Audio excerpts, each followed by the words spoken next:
तो वेंस का पाकिस्तान का दौरा फिलहाल टल गया। ये ब्रेकिंग न्यूज सामने आ रही है। डील के लिए जाने वाले थे वेंस पाकिस्तान।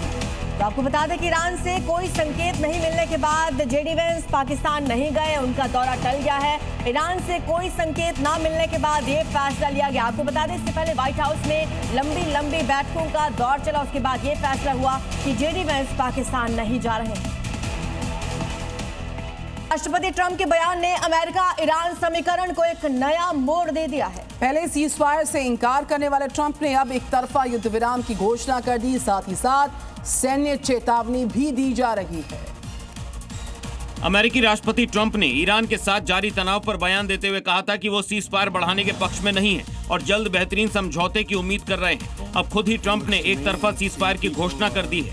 ऐसे में ये कहना कि ईरान के पास बातचीत के अलावा कोई विकल्प नहीं है, एक अजीबोगरीब बयान जैसा दिख रहा है। ट्रंप ने यह भी कहा कि अमेरिका सैन्य कार्रवाई के लिए पूरी तरह से तैयार है। साथ ही ट्रंप ने यह भी दावा किया कि ईरान के परमाणु ठिकानों को पूरी तरह तबाह कर दिया गया है।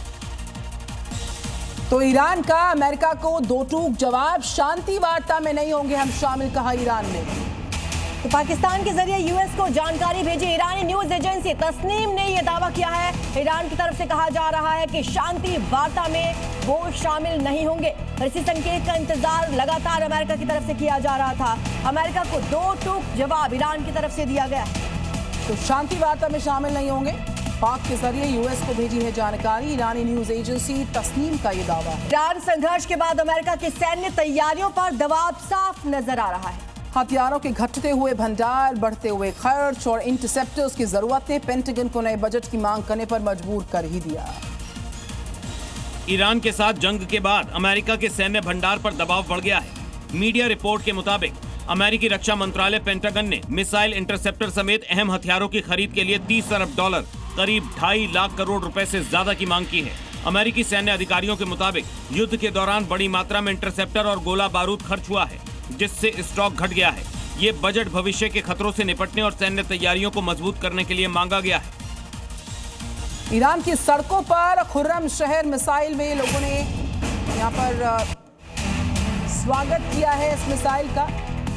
तो आपको बता दें कि ईरान की सड़कों पर नजर आई है ये मिसाइल, और जैसे ही मिसाइल दिखी लोगों ने इसका स्वागत किया। सड़कों पर जुटे ईरानी लोग और लोगों ने यहाँ पर जश्न मनाया है। तो ईरान में मिसाइल के साथ नजर आए हैं लोग। ईरान की सड़कों पर दरअसल खुर्रम शहर मिसाइल नजर आई, जिसके बाद लोगों ने इसका स्वागत किया। ना सिर्फ स्वागत किया बल्कि जश्न मनाया गया। सीज़फायर के बढ़ने से जो मौजूदा संकट है बल ही टला हो, लेकिन ईरान का प्लान भी अभी रेडी है। दरअसल हॉर्मुज़ के बाद अब ईरान की नजर है रेड सी पर, यानी कि अमेरिका की मुश्किलें अभी और बढ़ेंगी। जिसका मतलब है युद्ध के इस दौर में होने वाली भारी बमबारी, जिसके जरिए ईरान इस बार युद्ध के पहले दौर से भी बड़ा ऊर्जा संकट पैदा कर सकता है, क्योंकि इस बार उसकी नजरें सिर्फ हॉर्मुज़ तक सीमित नहीं है बल्कि रेड सी तक टिकी हुई है, जहां वो अपने प्रॉक्सी ग्रुप हूती के साथ बड़ा ब्लॉकेड क्रिएट करेगा।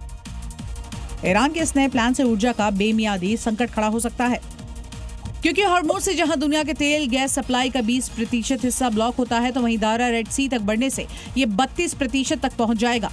हॉर्मुज़ पर ईरानी कंट्रोल पूरी तरह से खत्म कर पाने में नाकामयाब रहे अमेरिका के लिए ये एक बहुत बड़ी चुनौती होगी।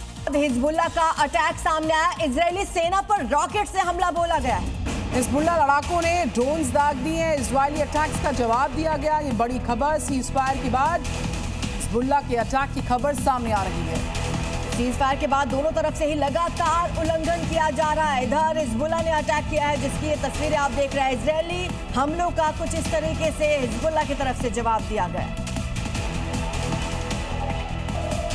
तो अमेरिका हॉर्मुज़ पर तेजी के साथ अपनी घेराबंदी बढ़ा रहा है। उसके वॉरशिप पूरी तरह से तैयार हैं, जिन पर इस बार पहले के मुकाबले कहीं ज्यादा घातक और विध्वंसक हथियार मौजूद हैं।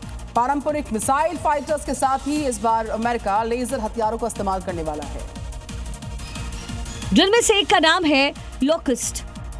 लेकिन ये लोकस्ट कोई टिड्डी नहीं है, बल्कि टिड्डियों जैसा हमला करने वाले ईरानी ड्रोन का शिकार करता है।